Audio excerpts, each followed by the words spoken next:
Hey guys, we are at Rowher Flats today, and it just rained. I think it makes trails really fun.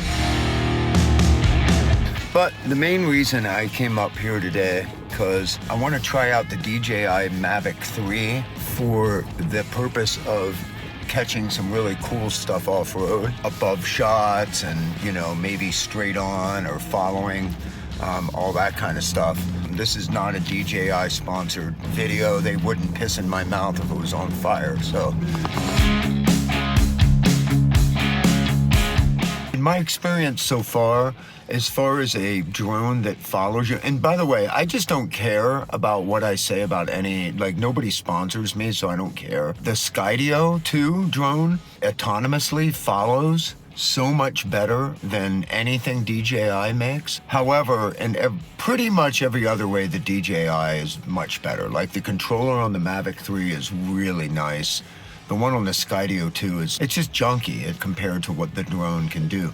And I can't get the drone to work right. Pretty confident I've left no stone unturned. And so I finally called tech support. It's your day on the phone, kind of on your own a lot of times when you buy stuff.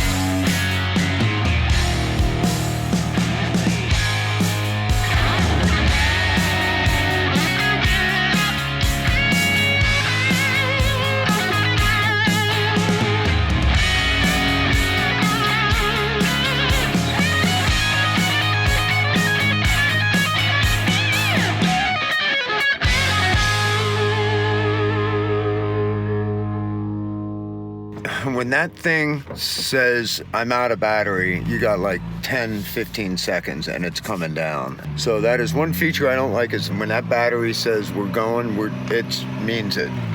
So keep that in mind. The active track is a little confusing to use.